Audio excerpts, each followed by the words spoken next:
지난주에 성령의 작별이 제자를 굳건하게 하기 위함이라고 했는데요. 제자 훈련, 제자 양육이라고 할 수 있겠습니다. 이 세상에 내 안에 악과 작별을 많이 하면 할수록 성령의 양육이 이루어집니다. 그래서 문자적인 작별도 많이 하게 하셨다고 생각을 해요. 우리의 믿음은 자라는 것이잖아요. 어린아이 같은 믿음에서 그리스도의 장성한 분량이 충만한 믿음으로 자라는 것이 예수님의 제자인 우리 인생입니다. 그래서 이 성장의 의미를 담은 양육이 훈련보다는 좀 더 성경에 맞는 표현이에요. 그래서 오늘 성령의 제자 양육에 대해 생각해 보겠습니다. 성령의 제자 양육은 첫째로 영적 양육자가 중요합니다. 23절이에요. 얼마 있다가 떠나 갈라디아와 부르기아 땅을 차례로 다니며 모든 제자를 굳건하게 하니라. 이제 얼마 있다가 바울이 선교 여행을 위해 안디옥을 또 떠납니다. 2차까지 이제 이렇게 마쳤는데 그럼 좀 쉬어야 되는데 누가 뭐라 그럴 사람도 없는데 그냥 이렇게 또 얼마 있다가 지금 이제 세 번째 출발을 합니다. 두 번째 여행과 같은 경로를 따라 출발을 하는데요. 바로 갈라디아와 부르기아 지역에 세운 교회들을 신방하려는 것이죠.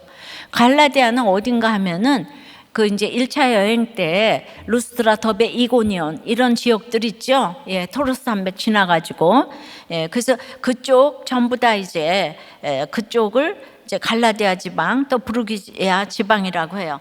세우고 2차 여행 때도 들렸는데 이제 세 번째로 다시 찾아가려고 하는 거예요. 누가는 성도들을 자주히 제자라고 부르는데 제자와 학생은 다르죠. 학생은 그저 선생님의 지식이나 기술을 배우는 사람인 반면 제자는 선생님의 삶이 담고 싶어 따르는 사람이에요. 그래서 학생은 많을 수 있어도 제자가 많기란 정말 어렵습니다. 예, 막 이 제자, 우린 피아노 하니까 누구누구 제자, 이거 굉장한 선생님 네이밍이 대단합니다. 근데 그 기술을 다 배우기 위해서 누구 제자란 말을 듣고 싶은 거죠.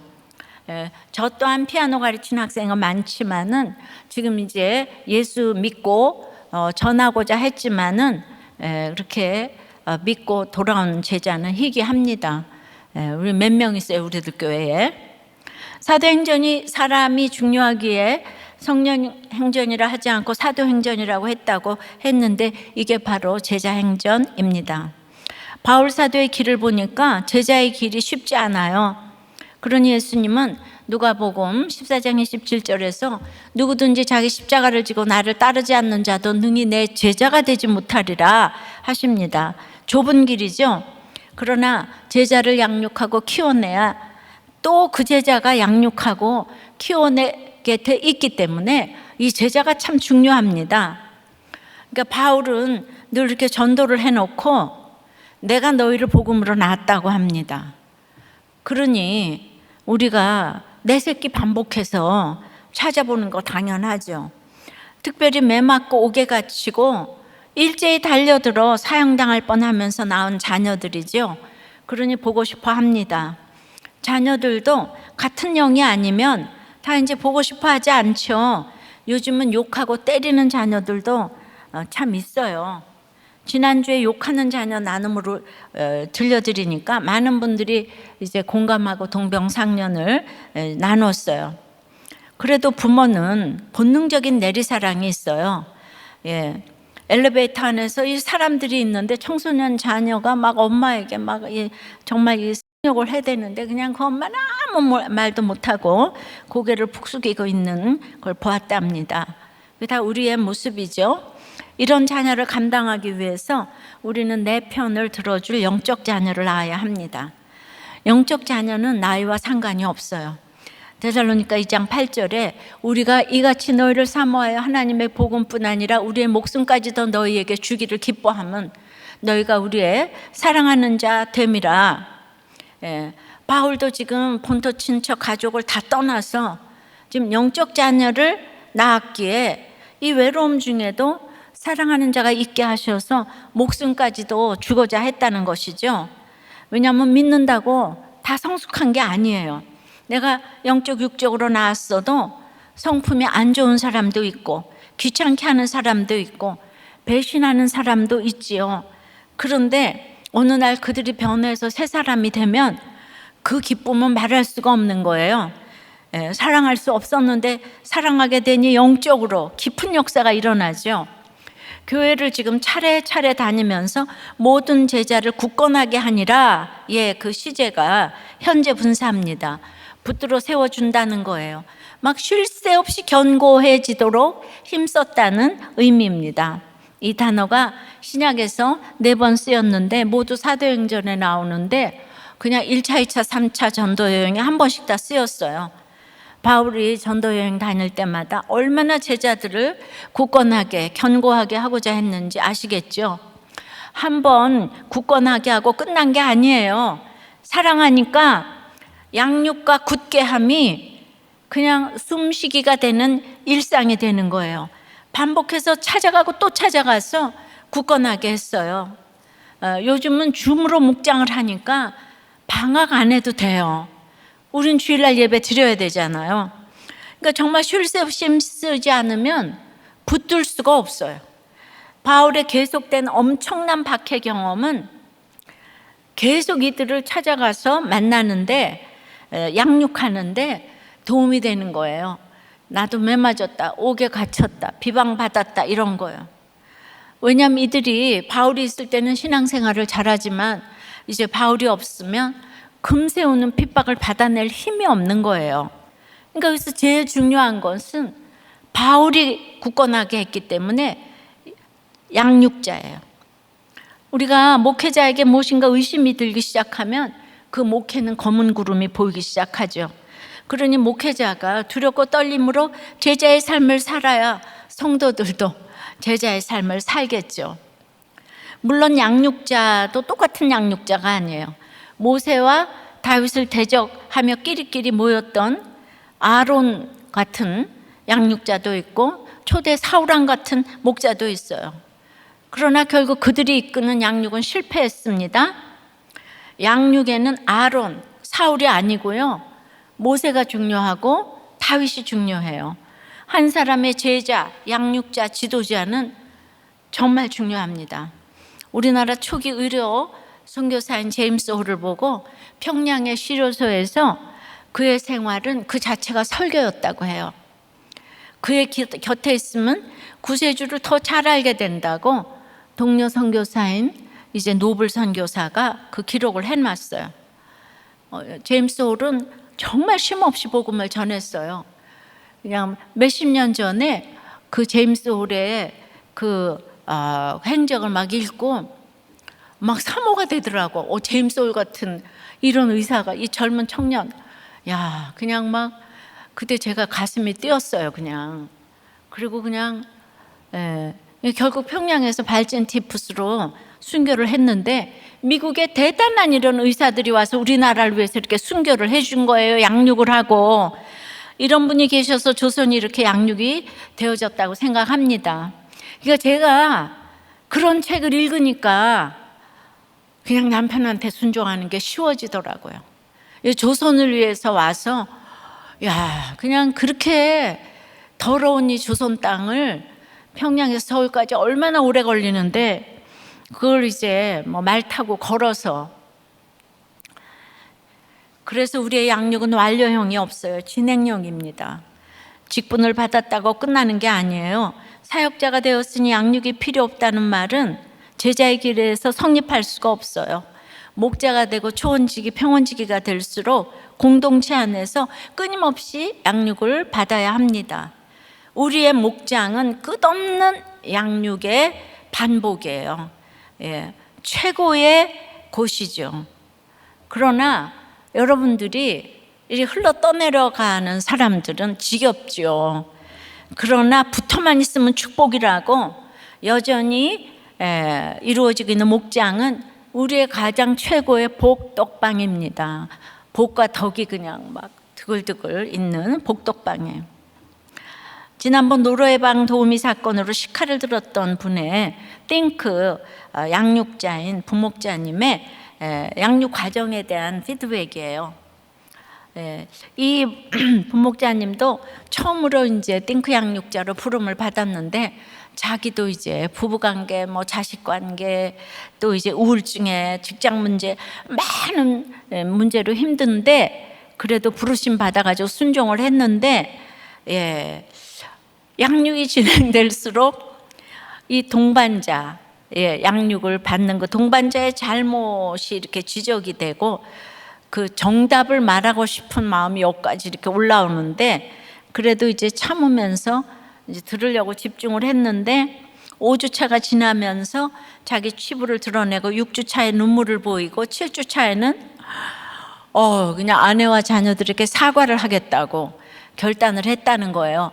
그러니까 이제 이분이 아이고 내가 드디어 해냈다. 양육을 너무 잘했다고 생각이 되는 거예요. 성취감이 올라오면서 그 동반자 아내에게 전화해서 당신 남편이 변했다 이 얘기를 해주고 싶은 거예요. 우리 모든 사역자들도 정말 이 1대1 띵크 양육을 해봐야 돼요. 이거 해보지 않으면은 이렇게 정말 이렇게 논할 수가 없어요. 다들 기회를 얻던지 못 얻던지 해서 그 띵크 양육을 한번 해보기를 이제 바래요. 그런데 그래서 이제 그 얘기를 하고 싶은데 그래도 혹시 내 열심이 아닐까? 평원 목사님에게 물어보니까 아직 하지 말라 기다리라고. 그리고 그런 거는 목장을 통해서 권면해야 된다는 조언을 들었어요. 그러니까 이런 것들이 다 양육이에요. 그러니까 이제 그 말에 순종을 했죠. 그런데 아니나 다를까 7주를 마치고 일제히 사단의 역사가 달려들어가지고 그냥 끊었던 술을 다시 마시고 노래방 가고 아내와 싸우고 폭력 폭언으로 이어져서 급기야 이제 식칼까지 드는 사고를 내고 경찰이 오고 그러니까 7주까지 했는데 되었다함이 없습니다. 그래서 이 반복해서 양육이 필요한 거예요. 근데 아내도 양육교사 양육을 받고 있었기 때문에 양육을 받으면 빨리 돌아오는 거예요. 오뚜기처럼. 그래서 먼저 가정의 질서에 순종하지 못한 것을 남편한테 사과를 했더니 남편도 양육을 받고 있으니까 부인이 먼저 사과를 해주니까 너무 감동해가지고 다시 양육을 잘 받겠다고, 그래서 제 책도 다시 읽고 숙제도 하겠다고 이제 약속을 했죠. 그러니까 이 그 양육자인 부목자가 자기가 잠시 받은 은혜를 그냥 성령의 은혜로 돌리지 못하고 자기를 드러내려 했던 이런 교만과 열심으로 큰 죄를 지을 뻔한 것을 회개했다는 것입니다. 이런 죄인임에도 그동안 세계적인 대안인 이 목장에서 받은 훈련이 있어서 그 순간 성령께서 일제히 공격하는 사단의 역사를 막아주셨다는 것을 고백했다고 합니다. 부족하고 연약한 자기를 이렇게 양육하시기 위해 양육자로 세워 인도해 가시는 그 하나님께 감사하고 우리들 교회와 목장에 감사했다는, 이게 피드백도 너무 중요한 것 같아요. 이렇게 끝없이 우리는 서로 양육을 받아야 하고, 이때 지도자인 양육자가 너무나 중요하고 이제 공동체도 중요하죠. 언제 칭찬해야 되는지, 언제 입 다물어야 하는지, 아주 이런 것들이 중요한 양육이에요. 그러니까 사건이 생겨도 양육받기 위한 이런 장이 열렸기 때문에 해석을 잘하니까 해결이 잘 되는 거예요. 이 모두 서로 주고받고 반복되는 성령의 양육입니다. 너무 놀라운 일이에요. 근데 양육이라는 게 참 지겨운 일이거든요. 그래서 저도 이 긴 나눔을 읽어드렸어요.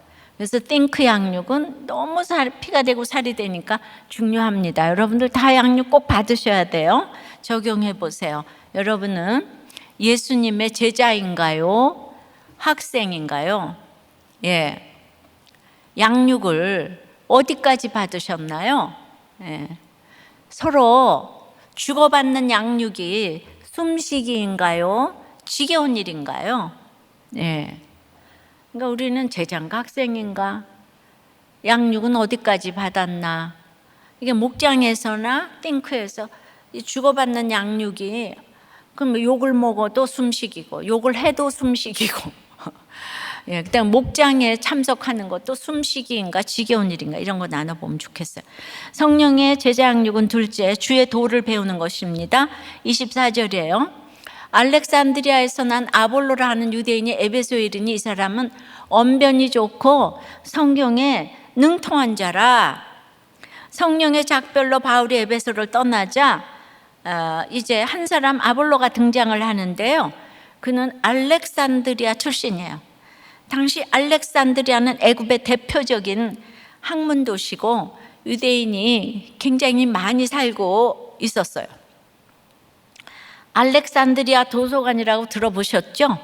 예, BC 220년에 건립된 세계 최대 규모의 도서관으로 세계 최고의 학자를 도서관장으로 모시고 수학, 기하학, 천문학, 응용과학 등 이슬람과 유럽의 수많은 서적을 막대한 재원으로 사들이고 전 세계의 학자들을 초빙하는 등 아테네를 능가하는 최고의 학문의 도시가 바로 이 알렉산드리아였어요. 우리가 가끔 듣는 최초의 헬라어 번역 성경 70인역도 이 알렉산드리아에서 도서관에 배치하기 위해 번역했다고 하죠. 이런 알렉산드리아 출신이니까 아볼로의 학문 견문 지식은 대단했을 뿐 아니라 구약 성경에도 능통하였고 더구나 입을 한번 열면 청산유수로 언변도 매우 좋았습니다. 이런 그가 일찍이 성경을 배워 주의 도에 능통했는데 여기서 능통하다는 것은 성경이 지니고 있는 의미와 감동을 그냥 이 청중들에게 잘 전달할 수 있을 정도의 풍부한 지식과 이해력을 갖춘 것을 말해요. 근데 25절에 그가 일찍이 주의 도를 배워 열심으로 예수에 관한 것을 자세히 말하며 가르치나, 그러면 이 알렉산드리아에 살던 아볼로는 어떻게 주의 도를 배웠을까요? 사도행전 6장 9절에 보면 스데반과 더불어 논쟁하던 디아스포라 유대인 중 알렉산드리아에서 온 사람들도 있었어요. 아마도 그때 스데반이 성령의 얼굴로 예수님을 증언할 때 이제 성령의 회심을 하고 예수님의 제자가 된 사람이 알렉산드리아에 돌아가서 전도했을 것이고요. 정말 그 미련한 전도를 통하여서 아볼로가 성령의 제자가 되었을 것이에요. 그 성경의 중심이자 주인공인 예수 그리스도를 이제 믿게 된 것이죠. 단지 머리로 이해하고 동의하고 확신하는 데서 머물지 않고 주의 도를 배우는 데까지, 즉 십자가의 길을 따라하고 연습하고 몸에 익히는 데까지 나아갔어요. 아마 아볼로는 이 주의 도를 따르는 적용으로 알렉산드리아에서 에베소까지 와서 전도를 했을 것입니다. 그는 구약만 읽고서도 예수에 관한 것을 자세히 알고 가르쳤어요. 근데 무엇을 가르쳤다고 되어 있지요? 이 아볼로가 예수님을 열심으로 믿으려 하고 말씀도 잘 가르치는데 중요한 건 이 아볼로가 말하는 설교의 내용이 조금 다른 거예요. 어떻게 보면 2% 부족하고 또 어떻게 보면 100% 다른 내용이에요. 열심도 있고 말도 화려하고 감동도 되는데 끝이 조금 다른 거예요. 근데 오늘 그 이유를 그가 요한의 세례만 알 따름이라 말합니다. 그러니 아볼로에게도 이 성령의 중요한 양육자가 필요한 것이죠. 여러분, 요한의 세례가 뭡니까? 세례 요한 기억나시죠? 누가복음 3장 16절 보면은 나는 물로 세례를 베풀거니와 나보다 능력이 많으시니까 오시나니 나는 그의 신발끈을 풀기도 감당치 못하겠노라. 그는 성령과 불로 너희에게 세례를 베푸실 것이요 이랬는데, 이 구절의 핵심은 요한의 세례를 뛰어넘는 예수 그리스도의 세례가 있다는 것이고요. 그 세례는 성령과 불의 세례일 것이고 그리스도께서 하나님의 백성을 땅끝까지 교회로 불러 모신다는 거예요. 그러니까 요한의 세례만 알았던 아볼로가 아직 몰랐던 것이 이 복음의 확장인 거예요. 세례가 중요한 게 아니고 그렇게 해서 이제 이 복음이 땅끝까지 전파된다는 것이에요. 근데 그러기 위해서 요한의 세례만 알 뿐이라, 요한은 어떤 사람인가 하면 아다시피 너무나 출신도 좋고 광야에서 메뚜기와 석청만 먹고 가죽옷을 입고 인간적으로 너무 청렴 결백하고 막 그냥 카리스마와 깊이가 있고 막 존경스러운 것이 이글이글한 눈으로 회개하라 독사의 자식들아. 너무 멋있잖아요. 그러면서 메시지 내용은 두보론 있는 자는 나눠주라. 부가 된 것 외에는 세금을 늑증치 말라. 거두지 말라. 받는 급료를 족한 줄로 알라. 전하는 메시지도 너무 멋있고 의롭고 강해 보이고 완전히 인간적이고 너무 멋있습니다. 우리는 이런 요한에게 열광합니다. 아볼로도 그러니까 딱 여기까지인 거예요. 그 유대인들이 이 세례 요한에게 아주 열광했습니다. 요한의 세례만 알았다는 것은 그러므로 오늘 예수님에 관한 것이라 그랬잖아요. 어디서 출생하고 예수님이 병 고쳐주고 율법 가르치고 귀신 쫓고 풍랑을 잠잠케 하시고 회당에서 그 구약을 인용해서 압도적으로 바리새인들과 사두개인들을 말씀으로 제압하고 오병이어로 수많은 사람들을 먹이고 뭐 딱 여기까지만 알았지 그는 예수님의 십자가 사역은 몰랐다는 거예요. 그래서 어떻게 생각하냐면 아니 우리가 믿었던 예수님이 십자가에서 죽었어? 십자가에 죽는 사람은 다 저주받는 사람들이나 죽는 건데 그래서 이들이 생각할 때 예수님이 십자가에서 죽었다는 사실은 아주 수치스럽고 부끄러운 일인 거예요. 성령이 임하지 않으면 그 당시 예수님은 목수잖아요. 그리고 사생아의 아들이잖아요. 그러니까 그런 사람이 구세주라는 거 이거 있잖아요. 이게 거기까지 나가지가 않아요. 그러니까 예수님의 십자가 죽음과 부활은 딱 빼버리고 예수님의 행적만 살아서 행하신 행적만 전하는 것이 요한의 세례인 것이에요. 그러니까 대단한 기적, 행위, 인권, 인간적인 존경 그렇기 때문에 우린 다들 세례 요한의 설교에 열광하고 예수님의 십자가 가르침을 싫어한 거예요. 지금도 신사도주의들은 지금 이 시대에도 예수님의 그런 기적이 존재한다. 사도들의 기적이 존재한다. 대단한 기적 행위 이거를 하니까 사람들이 열광하죠. 요한의 세례는 그래서 날마다 가르칩니다. 회개해라 독사의 자식들아. 이건 누구를 향한 외침이에요? 너희를 향한 외침이에요. 그러니까 요한의 한계가 딱 거기까지예요. 너희를 향한 외침이에요. 그래서 26절에 그가 회당에서 이런 복음으로 담대히 말하는 거예요. 그러니까 브리스길라와 아굴라가 듣고 딱 분별했죠. 데려다가 그 사람 많은 데서가 아니고 집으로 데려다가 하나님의 도를 더 정확하게 풀어 이루더라. 그래서 양육이 필요해요. 양육 어떻게 했어요? 성경으로서 예수는 그리스도라고 증언했어요. 이게 가장 최고의 양육인데 그래서 이제 이것으로 이제 아볼로가 이제 양육에 정말 이렇게 이제 완전히 성공을 이제 했는데 그러니까 브리스길라와 아굴라는요 탁월한 학문적 배경과 출신이 없어요. 그들도 성공하고 싶어서 로마로 갔다 쫓겨나가지고 지금 하루하루 벌어먹고 사는 텐트 메이커예요. 그러니까 하지만 이 사람들이 어떻게 아볼로에게 말씀을 전했을까요? 그렇게 어렵게 생각하면 안 돼요. 우리 다 아볼로에게 말씀을 전할 수 있는데 바울에게 날마다 들은 말씀을 그냥 그거 전한 거예요.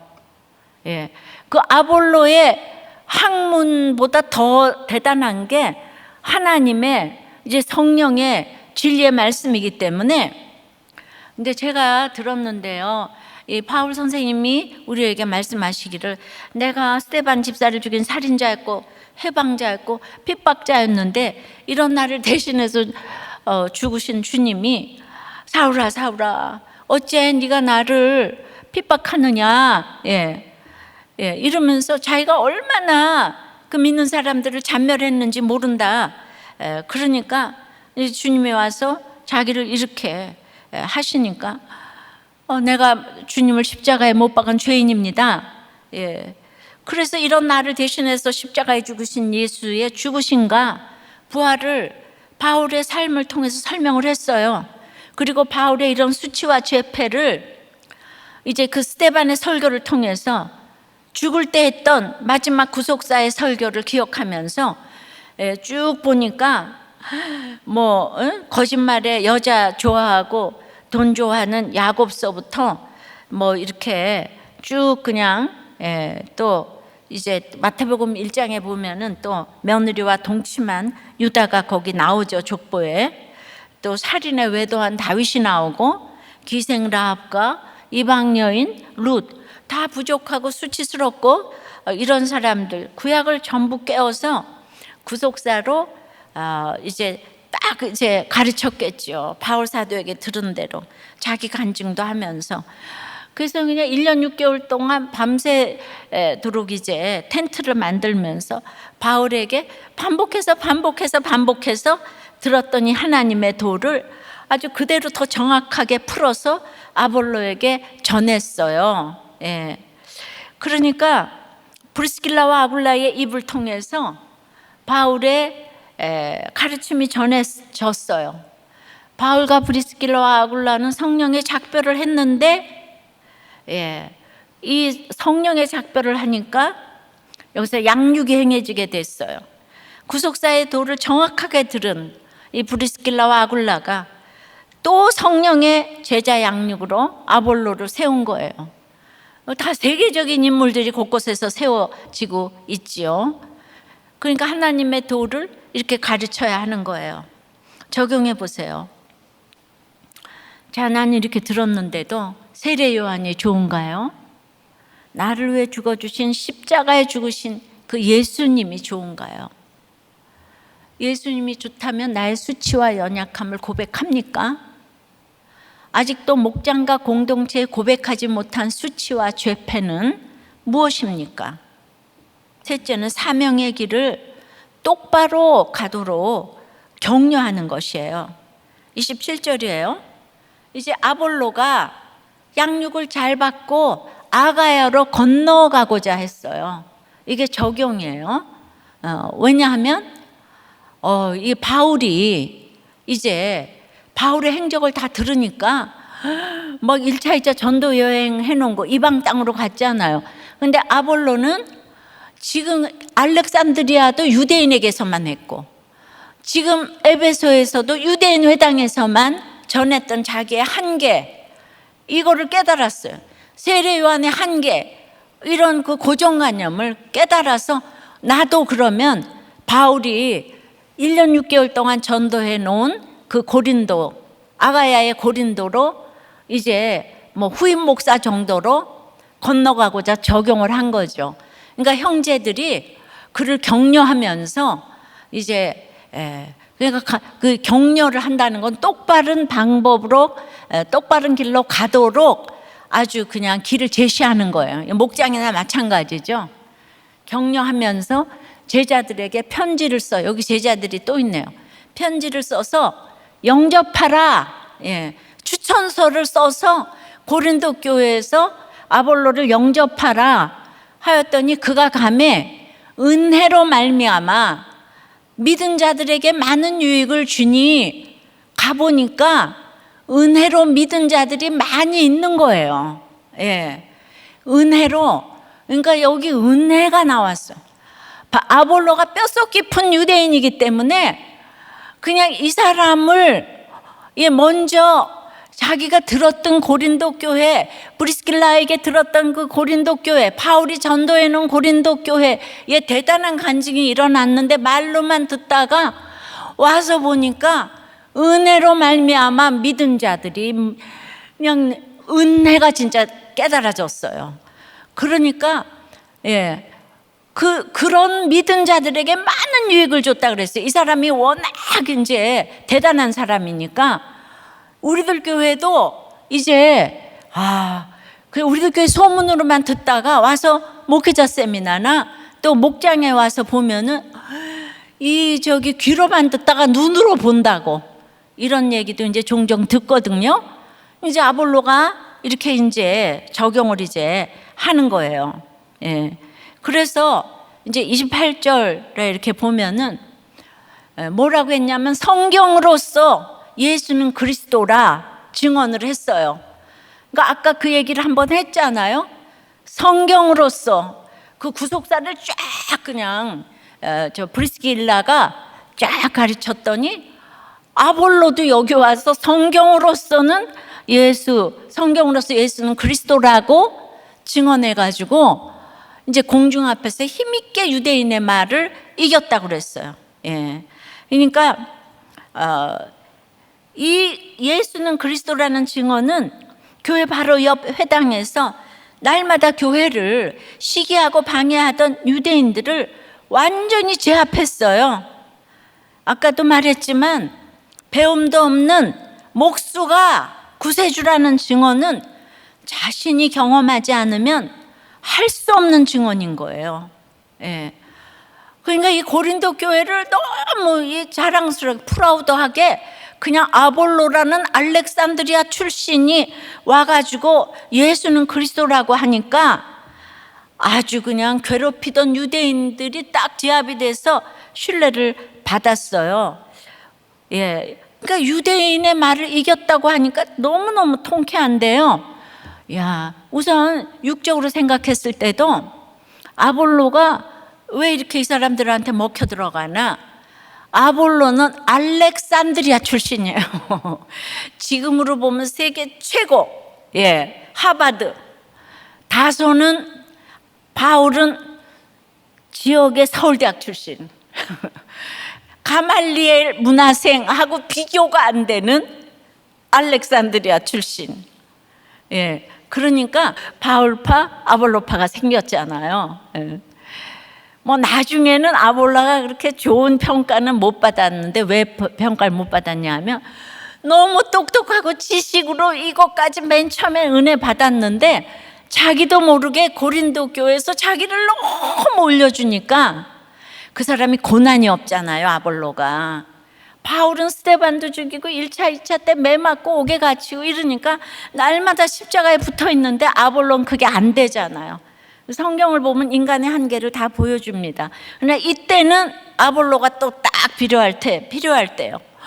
유대인의 말을 힘있게 이겼다 그러니까 그 유대인들이 압도할 만한 사람이 이때는 또 필요가 했어요.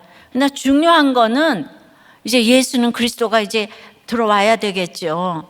그러면은 이때 아볼로가 어떻게 힘있게 유대인의 말을 이길까요?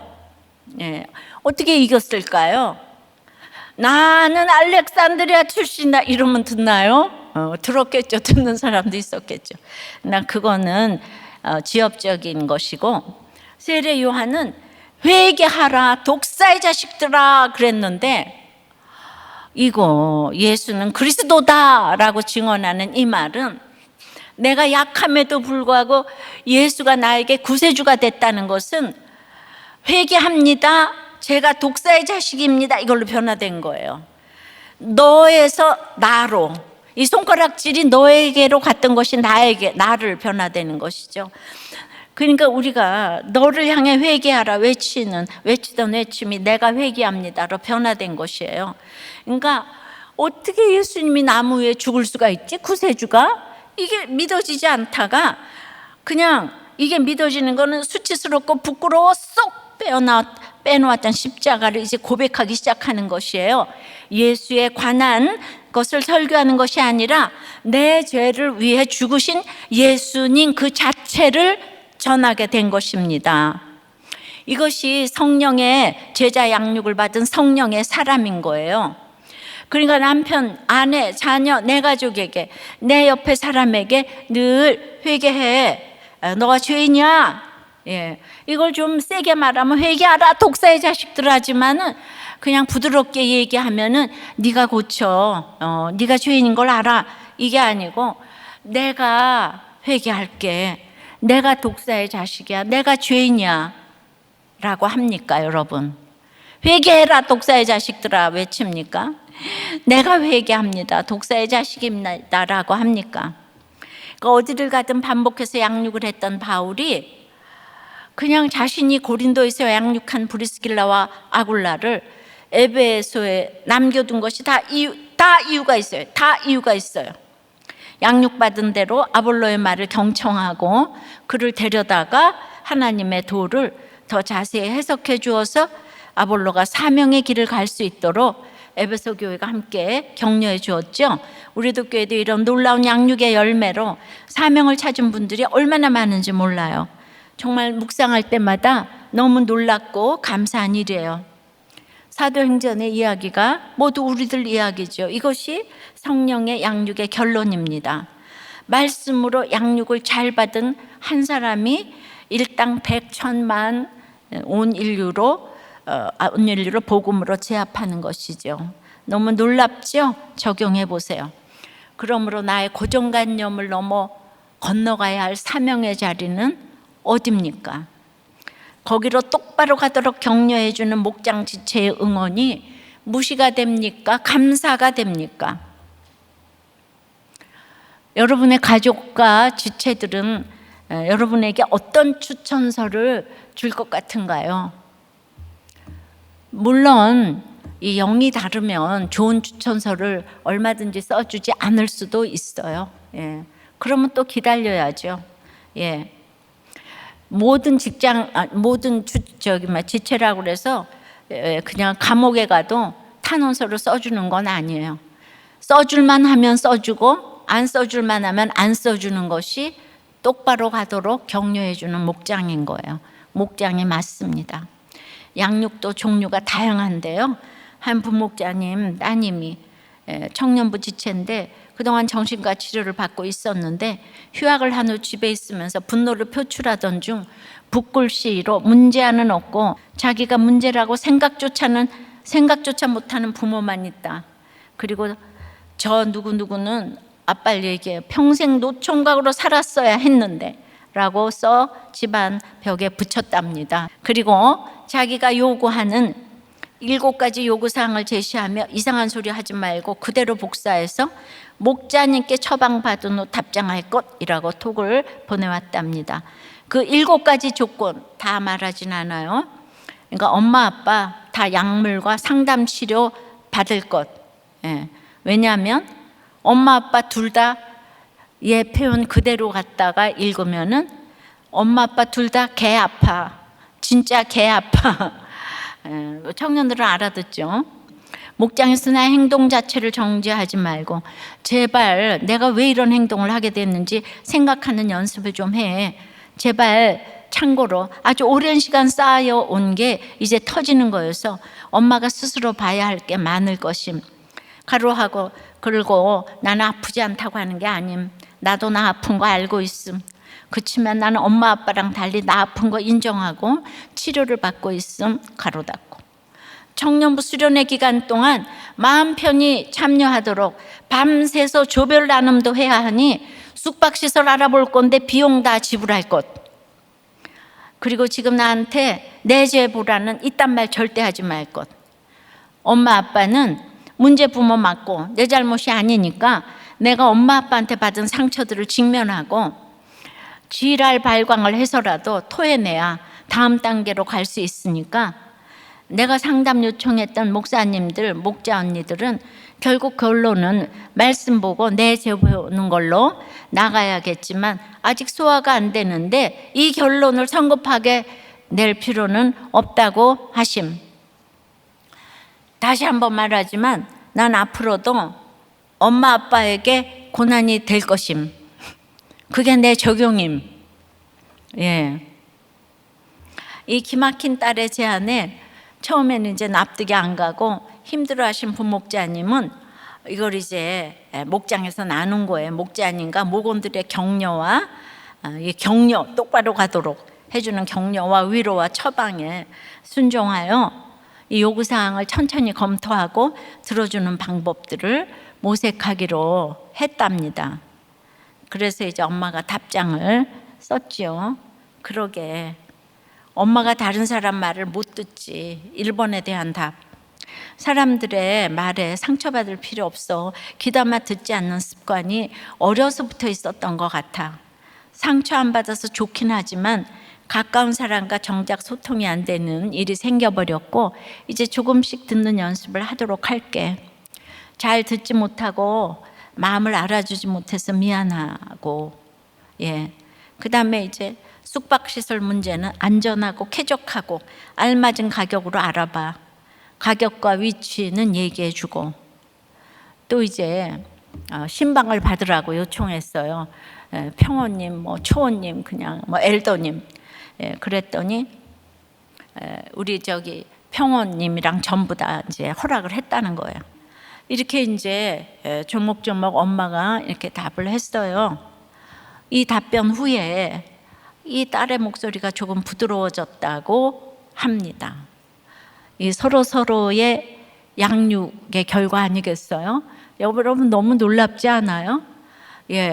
딸도 이제 아프다고 했지만 이거 우리 모든 부모들이 다 들어야 될 소리거든요. 얘가 대표적으로 우리한테 이렇게 해주고 저도 들어야 될 소리가 많고, 그래서 해줬고, 그 다음에 이제 그 엄마가 또 여기에 지금 이제 맨 처음엔 좀 힘드셨겠죠. 근데 그것을 그래도 목장에서 나누고 이것이 바로 성령의 제자 양육이 되는 것이 아닌가. 우리 다 지금 너무 이 더운데 코로나로 예배도 싫은데 이런 집은 예배를 너무 사모하는 거예요. 그러면 길고 짧은 건 대봐야 되고, 얘는 지금 청년부 수련회만 기다리고 있어요. 여러분 청년부 수련회만 기다리고 있어요 지금? 그걸 내가 왜 들어가냐고 이러죠. 조별 모임까지 하려고 지금 숙소 찾는 데잖아요. 너무 놀랍지 않아요? 아픈 게 뭔 상관이에요. 성령의 제자가 돼야 되는 거죠. 자, 말씀했습니다. 성령의 제자 양육은 영적 양육자가 중요합니다. 그래서 반복해서 양육을 받아야 되니까 양육자가 중요하죠. 주의 도를 배우는 것이에요. 세례 요한이 아니고 예수는 그리스도다. 이 도를 배우는 것이죠. 사명의 길을 똑바로 가도록 격려하는 거예요. 그래서 유대인을 힘있게 이길 수 있도록 우리가 이제 예수 그리스도를 경험해야 되겠죠.